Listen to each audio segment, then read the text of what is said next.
وہ جو پتھر میں کیڑوں کو پال سکتا ہے وہی کوئی رستہ نکال سکتا ہے.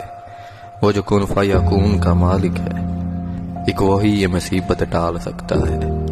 کر دے دور بلاوا صدقہ شاہ مدینہ اینے جوگی نہیں میں ازما بینا.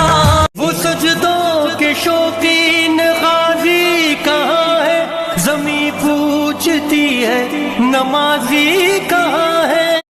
اور جب کوئی بندہ اللہ پر کامل بھروسہ کر کے بیٹھ جائے اور اس کا اللہ پر توکل مضبوط ہو جائے تو اس کو چاہے اندھے کنویں میں بھی کیوں نہ لٹکا دیا جائے اللہ وہاں سے نکال کے بھی تخت پہ بٹھانے پہ قادر ہے. در چھوڑ کے تیرا کہاں بندہ تیرا جائے دربار میں ہوں تیرے کھڑا سر کو جھکائے آسی تیرا احسان. وہ سجدوں کے شوقین غازی کہاں ہے زمیں پوچھتی ہے نمازی کہاں ہے. کہاں سے لاؤں طاقت دل کی سچی ترجمانی کی کہ کس جھنجھال میں گزری ہیں گھڑیاں زندگانی کی.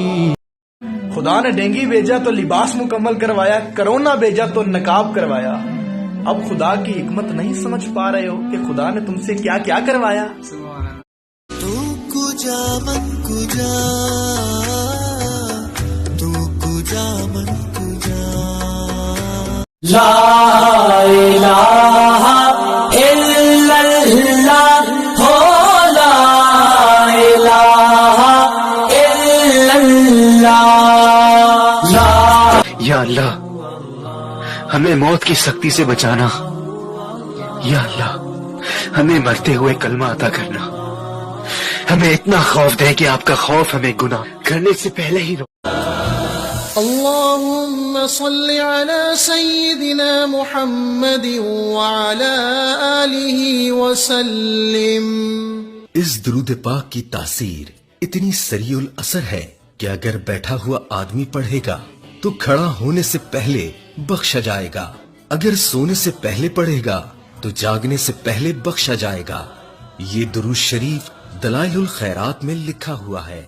یہ وہ جگہ ہے جہاں میرا اللہ کہتا ہے اتنے گناہ لے کر آؤ جتنے بارش کے قطرے ہیں معاف کر دوں، اتنے لے کر آؤ جتنے ریت کے ذرے ہیں معاف کر دوں، اتنے الرحمن الرحیم الملک القدوس السلام المؤمن المهيمن العزيز الجبار المتكبر الخالق البارئ المصور الغفار القهار الوهاب الرزاق الفتاح.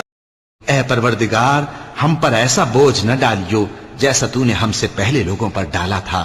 اے پروردگار جتنا بوجھ اٹھانے کی ہم میں طاقت نہیں اتنا بوجھ ہم پر نہ رکھیو، اور اے پروردگار ہمارے گناہوں سے درگزر کر اور ہمیں بخش دے اور ہم پر رحم فرما، تو ہی ہمارا مددگار ہے.